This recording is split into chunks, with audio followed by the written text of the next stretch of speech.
ISI के साबिक सरबराह lieutenant general Faiz Hamid को बाज़ाब्ता तौर पर चार्जशीट कर दिया गया है और उनके खिलाफ फील्ड जनरल कोर्ट मार्शल की कार्रवाई शुरू कर दी गई। ISI के साबिक सरबराह लेफ्टिनेंट जनरल फैज हमीद के खिलाफ मजीद क्या कार्रवाई हो सकती है और पानी PTI इमरान खान के लिए मजीद कितनी मुश्किलात में इजाफा हो सकता है, जियो के एंकर पर्सन शाहजेब खानजादा ने तफसील बता दी। साबिक DG ISI lieutenant general retired Faiz Hamid के खिलाफ फील्ड जनरल कोर्ट मार्शल की कार्रवाई शुरू करने के तकरीबन 4 महीने बाद उन्हें बाज़ाब्ता तौर पर चार्जशीट कर दिया गया है। मगर सबसे अहम बात यह है कि जनरल फैज हमीद के खिलाफ इल्जामात और तहकीकात का दायरा मजीद वसी कर दिया गया है और फौजी हुक्काम ने उन्हें अब 9 मई के वाक़यात पर अलहदा से शामिल तफ्तीश कर लिया है। साथ ही इन वाक़यात में सियासी अनासिर की ईमा और मिली भगत के मामले की भी तफ्तीश की जाएगी।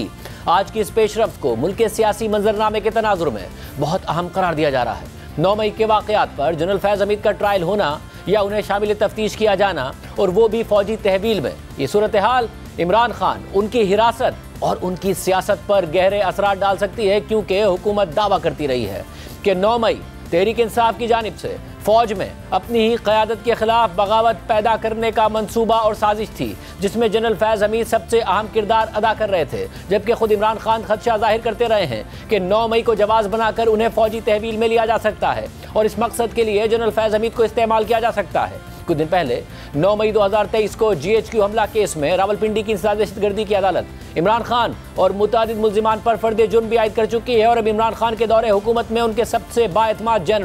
जनरल फैज हमीद को खुद फौज ने 9 मई के वाक़यात पर शामिल तफ्तीश कर लिया है, जिसके बाद इमरान खान के मिलिट्री ट्रायल के हवाले से खदशात मजीद बढ़ गए हैं, जिनका वो खुद बार बार इजहार कर चुके हैं। जनरल फैज हमीद के फील्ड जनरल कोर्ट मार्शल के हवाले से आज ISPR की प्रेस रिलीज सामने आई, जिसके मुताबिक 12 अगस्त 2024 को पाकिस्तान आर्मी एक्ट की मुतल्लिका दफात के तहत lieutenant general retired Faiz Hamid के खिलाफ फील्ड जनरल कोर्ट मार्शल की कार्रवाई शुरू की गई। फील्ड जनरल कोर्ट मार्शल के अगले मरहले में जनरल फैज हमीद को बाज़ाब्ता तौर पर चार्जशीट कर दिया गया है। इन चार्जेस में सियासी सरगर्मियों में मुलविस होना, ऑफिशियल सीक्रेट एक्ट की खिलाफ वर्जियां करते हुए रियासत के तहफ़्फ़ुज़ और मुफाद को नुकसान पहुँचाना, इख्तियारात और सरकारी वसाइल का गलत इस्तेमाल और अफराद को नाजायज़ नुकसान पहुँचाना शामिल है। ISPR की प्रेस रिलीज के मुताबिक फील्ड जनरल कोर्ट मार्शल के अमल के दौरान मुल्क में इंतशार और बदअमनी से मुताल्लिक पुरतशद्दुद वाक़यात में lieutenant general retired Faiz Hamid के मुलविस होने से मुताल्लिक अलहदा तफ्तीश भी की जा रही है। इन पुरतशद्दुद और बदअमनी के मुतादिद वाक़यात में 9 मई से जुड़े वाक़यात भी शामिल हैं।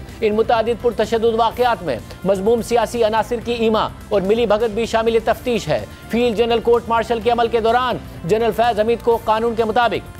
तमाम कानूनी हुकूक फराहम किए जा रहे हैं। 9 मई के वाक़यात में जनरल फैज हमीद को फौजी तहवील में शामिल तफ्तीश कर लिया गया है और 9 मई का PTI से बराह रास्त ताल्लुक है। इमरान खान समेत PTI के मुतादिद कारकुन और क़यादत 9 मई के वाक़यात पर मुकदमात का सामना कर रहे हैं। गुज़िश्ता हफ्ते ही इमरान खान समेत 100 मुल्जिमान पर GHQ हमला केस में फर्द जुर्म आयद की जा चुकी है और जब रवां साल अगस्त में जिस वक्त जनरल फैज हमीद को फौजी तहवील में लिया गया था, तो उसके बाद इमरान खान ने खदशा जाहिर किया था कि जनरल फैज हमीद को वादा मुआफ गवाह बनाया जा रहा है और उनसे कोई ना कोई बयान दिलवाया जाएगा कि 9 मई साजिश थी ताकि मेरे केसेस फौजी अदालत में मुंतकिल किए जा सके। दूसरी जानिब ISI के साबिक सरबराह लेफ्टिनेंट जनरल फैज हमीद को चार्जशीट करने पर वजीर दिफा ख्वाजा आसिफ ने मौक़िफ़ देते हुए कहा, बानी PTI इमरान खान और Faiz Hamid partner and crime थे। इन दोनों के मुफादात साथ साथ थे। इमरान खान और फैज हमीद का 10 साला मंसूबा था। जब फैज हमीद आर्मी चीफ नहीं बन सके तो 9 मई के जरिए अपने मकासद हासिल करने की कोशिश की।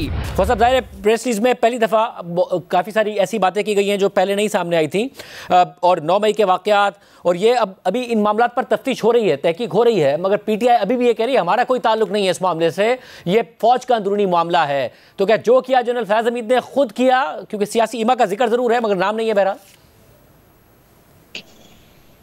बिस्मिल्लाहिर्रहमानिर्रहीम। देखें, ये कोई शक शुबे की तो इसमें गुंजाइश ही नहीं है ना कि जो भी जनरल फैज हमीद साहब ने जब वो DGC थे या उसके बाद DGI बने या उसके बाद जो है वो जब कोर कमांडर थे चीफ ना बन सके, ये सारी सिलसिला यानी जो लाइन में लगना था उसमें ना लग सके,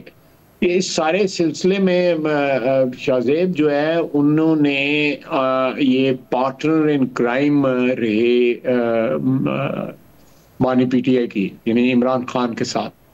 उनकी जो पर्सनल बेनिफिट थे या पर्सनल उनकी जो एक टारगेट्स थे या अपनी ज़ात के मुताल्लिक उनकी जो एम्बिशंस थी, वो एक तरफ, और दूसरी तरफ जो है वो आप कह सकते हैं कि उनकी और मानी पीटीआई इमरान खान की जो एम्बिशंस थी वो कन्वर्ज कर गई हुई थी, और वो एक दूसरे पे इतने डिपेंडेंट हो गए कि बानी पीटीआई ने एक स्टैंड ले लिया अक्टूबर 1921 में, if I am not wrong, कि जी मैंने इनको ही लाइन में लगाना है ताकि आइंदा जो है वो चीफ ये बने, और फिर जो है 29 तक या उससे बाद भी जो है 10 साल का जो प्रोग्राम था वो जारी और सारी रहे। तो ये एक ख्वाब थे जो मिलके बानी पीटीआई ने और जनरल फैज ने देखे थे। उस ख्वाब की ताबीर जो है फिर उन्होंने फाइनली एक डेस्परेट अटेम्प्ट 9 मई को किया कि उस तरह नहीं पूरी हो सकी, इलेक्शन के जरिए पूरी नहीं हो सकी, या आर्मी चीफ नहीं बन सके, तो कम से कम जो है ये कोई ऐसा अटेम्प्ट किया जाए कि from with in the institution जो है कोई इस किस्म की बात हो जिससे जो है हमारी वापसी के जो इम्कानात जो है वो रोशन हो जाएं, और जो तकमील जो है हमारे ख्वाब की या ताबीर जो उस तरह नहीं मिल सकी वो इस तरह मिल जाए। तो मैं समझता हूँ कि आज जो भी चार्जशीट